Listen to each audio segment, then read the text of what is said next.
হানাফি মাদ্রাসাগুলোতে বহুদিন থেকে চেষ্টা করা হয় যে মিশকাতের আগে আর একটা ক্লাসে তারা হাদিস পড়াবে, কিন্তু কোন বই পড়াবে সেই সিদ্ধান্ত উপনীত না হওয়ার কারণে এখন পর্যন্ত ওই ক্লাসে তারা কোনো হাদিস দেয়নি।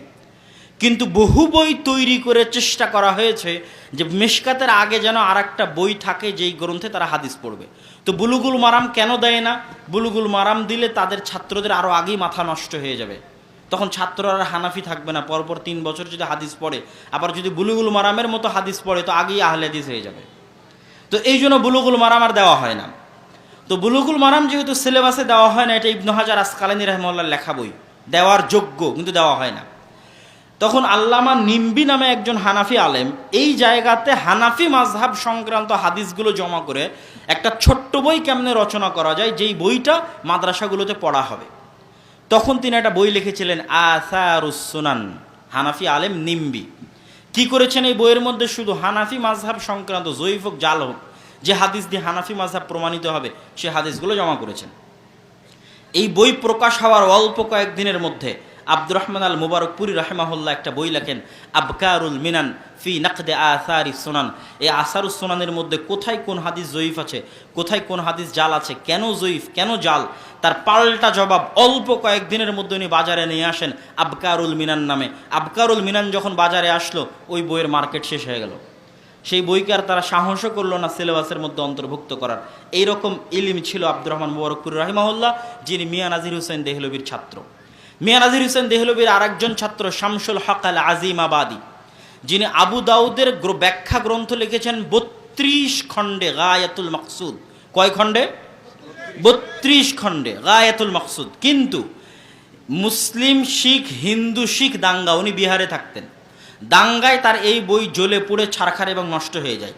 কিছু কিছু অক্ষত পাণ্ডুলিপি বাংলাদেশের ঢাকায় এসেছিল, কিছু অক্ষত পাণ্ডুলিপি দেশভাগের সময় পাকিস্তানে গিয়েছিল, তার 2-1 খণ্ড পাকিস্তান থেকে প্রকাশিত হয়েছে, বাকি পাণ্ডুলিপিগুলো খুঁজে পাওয়া যায়নি। বাংলাদেশে যারা সেই পাণ্ডুলিপিগুলো নিয়ে এসেছিল তারা কোথায় রেখেছে, কোন লাইব্রেরিতে আছে সেটাও গবেষণার দাবি রাখে, সেটাও কেউ কারো উচিত গবেষণা করে দেখা যে কোথায় আছে। কিন্তু যখন ওই বই পুড়ে যায়, নষ্ট হয়ে যায়, তখন তিনি আর একটা ব্যাখ্যা গ্রন্থ লিখলেন তার ভাইয়ের সহযোগিতায়, যেটা 4 খণ্ডে সংক্ষিপ্ত, নাম হচ্ছে আউনুল মাবুদ, আবু দাউদের ব্যাখ্যা গ্রন্থ। এই আউনুল মাবুদ সারা পৃথিবীতে, শুধু ভারত উপমহাদেশে নয়, সারা পৃথিবীতে হানাফি শাফি হাম্বলি মালিকি নির্বিশেষে প্রত্যেক আলেমের বাড়িতে, প্রত্যেক ছাত্রের বাড়িতে আউনুল মাবুদ পাবেন। যেটা হাদিস আছে আব্দুল্লাহ বিন মাসউদ বর্ণিত, তো আব্দুল্লাহ বিন মাসউদ বর্ণিত এই হাদিসটা দারাকুতনির উমুক অধ্যায়ে উমুক পৃষ্ঠায় আপনি পাবেন হাদিসের ইবারত এই। ইমাম তিরমিজি যে বলছে এই বিষয়ে আবু হুরায়রার বর্ণিত একটা হাদিস আছে, এই হাদিসটা বাইহাকির উমুক অধ্যায়ে উমুক জায়গায় পাবেন হাদিসের ইবারত এই। এইভাবে প্রত্যেকটা হাদিস উনি উল্লেখ করেছেন এবং ওই হাদিসের উপর কালাম করেছেন।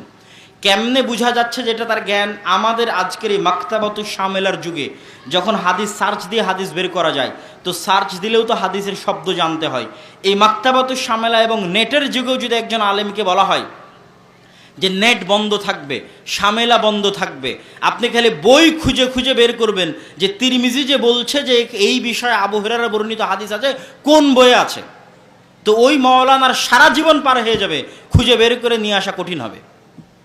আমার কথা মনে হয় আমি বুঝাতে পারিনি, যদি যারা মনোযোগ দিয়ে শুনছেন তারা হয়তো বুঝতে পারবেন। তো এইটা হচ্ছে আব্দুর রহমান মুবারকপুরি রাহিমাহুল্লাহর ইলমি কারনামার একটা উদাহরণ। তার আরও একটা উদাহরণ দেয় আব্দুর রহমান মুবারকপুরি রাহিমাহুল্লাহর। আমাদের আহলুল হাদিস মাদ্রাসাগুলোতে বই পড়ানো হয় বুলুগুল মারাম মিশকাতের আগে। হানাফি মাদ্রাসাগুলোতে কোনো হাদিস গ্রন্থ পড়ানো হয় না, শুধু ফিকহ। শেষের 2 বছর হাদিস গ্রন্থ, 1 বছর মিশকাত আর 1 বছর কুতুবে সিত্তা।